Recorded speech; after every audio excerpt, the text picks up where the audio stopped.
पता है, पैसों को लेके जो टेंशन होती है ना, उसकी वजह अक्सर ये नहीं होती कि हमारा मैथ्स खराब है, बल्कि ये होती है कि हमारे पास कोई प्लान ही नहीं है। सोचिए, अगर सिर्फ 90 दिनों में इस रास्ते को बनाया जा सके तो। आज का ये विश्लेषण एक ऐसा ही प्लान पेश कर रहा है जो किसी की भी फाइनेंशियल डायरेक्शन बदल सकता है। कभी ऐसा लगता है कि पैसा आता तो है पर कहां चला जाता है पता ही नहीं चलता, जैसे हाथ से रेत फिसल रही हो। अगर हाँ, तो यकीन मानिए ये बहुत ही कॉमन फीलिंग है, और अच्छी बात यह है कि इसका एक सोल्यूशन भी है। तो चलिए सबसे पहले अपनी सोच को ही बदलते हैं। प्रॉब्लम मैथ्स में नहीं है, प्रॉब्लम है एक प्लान की कमी। और आज हम मिलकर वही प्लान बनाने वाले हैं, एक ऐसा रोड मैप जो हमें सही रास्ते पर ले जाएगा। तो तैयार हैं? चलिए पहले फेज में चलते हैं, द फाइनेंशियल ऑडिट। अगले 2 हफ्तों तक हम अपनी फाइनेंशियल सिचुएशन को एक बिजनेस की तरह देखने वाले हैं, बिल्कुल ईमानदारी से, बिना किसी जजमेंट के। सुनने में ये बहुत सिंपल लगता है, लेकिन ये इतना पावरफुल है आप सोच भी नहीं सकते।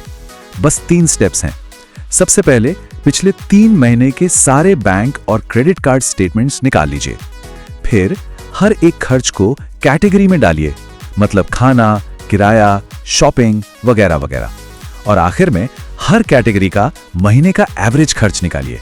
बस यहीं पर वो आहा मोमेंट आता है जब हमें असल में पता चलता है कि पैसा जा कहां रहा है। और बस यहीं पर असली जादू होता है। जब सारे खर्चे इस तरह सामने लिखे होते हैं ना, तो कहां कटौती करनी है वो अपने आप दिखने लगता है। जैसे इस सैंपल बजट को देखिए, बाहर खाने पीने और शॉपिंग जैसी चीजों में बस थोड़ी थोड़ी कटौती करके महीने के $450 बच गए। हमारा गोल सिर्फ 10 से 30% की कटौती करना है, जो कि बिल्कुल किया जा सकता है। ठीक है, तो ऑडिट तो हो गया। अब हम आते हैं फेज 2 पर। एक ऐसा सिस्टम बनाना जो हमारे लिए ऑटोमेटिकली काम करे। ये वो नींव है जिस पर हमारी वेल्थ की पूरी बिल्डिंग खड़ी होगी।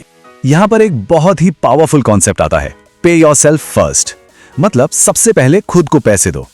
ये हमारी सोच को एकदम पलट देता है। इसका सीधा सा मतलब है कि सैलरी अकाउंट में आते ही कोई और खर्चा करने से पहले एक हिस्सा सीधा अपने भविष्य के लिए, अपनी सेविंग्स और इन्वेस्टमेंट्स के लिए अलग कर देना।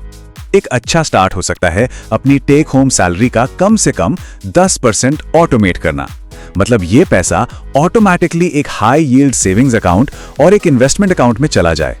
ये out of sight out of mind वाला फंडा है। जब पैसा खर्च करने के लिए सामने होता ही नहीं, तो उसे बचाना कहीं ज्यादा आसान हो जाता है। और हाँ, अगर क्रेडिट कार्ड जैसा कोई हाई इंटरेस्ट वाला कर्ज है तो ये स्ट्रेटेजी कमाल कर सकती है। ये स्लाइड हमें 2 रास्ते दिखाती है।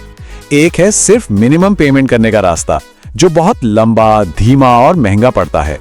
और दूसरा है थोड़ा सा एक्स्ट्रा पेमेंट करने का रास्ता, जिससे हम कर्ज से जल्दी और सस्ते में बाहर निकल सकते हैं। इससे टाइम भी बचता है और पैसा भी। चलिए इसको एक छोटे से एग्जाम्पल से समझते हैं। मान लीजिए $2500 का बैलेंस है। उस पर हर महीने सिर्फ $75 एक्स्ट्रा चुकाने से कर्ज 8 महीने पहले खत्म हो सकता है। सोचिए एक छोटी सी आदत कितना बड़ा फर्क ला सकती है। अब बात करते हैं एक ऐसे माइलस्टोन की जो बहुत बहुत जरूरी है, $1000। ये सिर्फ एक नंबर नहीं है, ये एक सेफ्टी नेट है, हमारे इमरजेंसी फंड का पहला पड़ाव।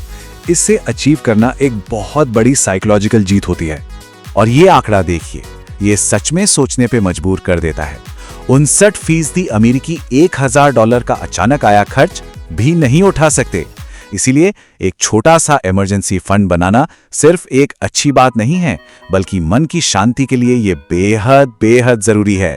तो ठीक है, पैसा बचने लगा है, पर अब सवाल यह है कि इस पैसे को बढ़ाएं कैसे। ये चार्ट हमें दिखाता है कि लंबे समय में, मतलब पिछले 100 सालों में स्टॉक्स ने दूसरे ऑप्शंस के मुकाबले कहीं बेहतर रिटर्न दिया है। और इसीलिए हमारा अगला कदम होगा इन्वेस्टिंग की दुनिया में। और इसी के साथ हम आ गए हैं फेज 3 में। यहां से गेम पूरी तरह बदल जाता है। अब तक हम डिफेंस खेल रहे थे, अब हम ऑफेंस पर जाएंगे। अब हमारा फोकस सिर्फ खर्च घटाने पर नहीं, बल्कि इनकम बढ़ाने और अपनी वेल्थ को तेजी से ग्रो करने पर होगा। इनकम बढ़ाने के भी कई रास्ते हैं। अपनी करंट जॉब में ही सैलरी हाइक के लिए बात की जा सकती है, या फिर जॉब बदलकर एक बड़ी छलांग ली जा सकती है। कोई साइड हसल शुरू कर सकते हैं, जैसे फ्रीलांसिंग, या फिर कोई नई हाई इनकम स्किल जैसे कोडिंग या सेल्स सीखी जा सकती है। और एक बात हमेशा याद रखनी चाहिए, खर्चों की एक लिमिट होती है, लेकिन कमाने की कोई लिमिट नहीं होती। ये एक तरह का माइंड हैक है, पर ये काम करता है। एक स्टडी बताती है कि सिर्फ अपने गोल्स को लिखने भर से उन्हें हासिल करने की संभावना 42% तक बढ़ जाती है। तो अपना सेविंग्स का टारगेट सेट कीजिए और उसे कहीं ऐसी जगह लिख लीजिए जहां वो रोज दिखाई दे। क्रेडिट कार्ड ये एक दो धारी तलवार की तरह है। अगर आप डिसिप्लिन्ड हैं, हर महीने पूरा बिल चुकाते हैं, तो आप रिवॉर्ड्स कमा सकते हैं, अपना क्रेडिट स्कोर बना सकते हैं। लेकिन अगर थोड़ा भी डिसिप्लिन कम है, तो ज्यादा खर्च और हाई इंटरेस्ट रेट के चक्कर में कर्ज के जाल में फंसने का पूरा रिस्क रहता है। तो ये खुद को ईमानदारी से आंकने का टाइम है। अब बात करते हैं हमारे फाइनेंशियल स्कोर कार्ड की, यानी हमारी नेटवर्थ। इसका हिसाब बहुत सिंपल है। आपके पास जितनी भी संपत्ति है, कैश, इन्वेस्टमेंट्स, प्रॉपर्टी, उसमें से अपने सारे कर्ज, लोन वगैरह घटा दीजिए। ये आपकी फाइनेंशियल हेल्थ का सबसे सच्चा मीटर है। और यकीन मानिए, इसे समय के साथ बढ़ते हुए देखना बहुत ज्यादा मोटिवेटिंग होता है। और अब हम आ पहुंचे हैं आखिरी फेज पर, द लॉन्ग गेम। यहां हम इन अच्छी आदतों को अपनी लाइफ का हिस्सा बनाएंगे और अपने फ्यूचर के लिए एक बड़ा विजन तैयार करेंगे। देखिए, इस सिस्टम को हमेशा काम का बनाए रखने के लिए रेगुलर चेक इन बहुत जरूरी है। इसे आप अपनी गाड़ी की सर्विसिंग की तरह समझ सकते हैं। हर 8-10 हफ्तों में एक बार अपने खर्चों पर नजर दौड़ाइए। देखिए कि कुछ बदला तो नहीं, और अगर कोई नया फालतू खर्च शुरू हो गया है तो उसे पहचान कर तुरंत रोकिए। और आखिर में चलिए थोड़ा बड़ा सोचते हैं। बड़े एम्बिशियस गोल्स ही हमें मोटिवेटेड रखते हैं।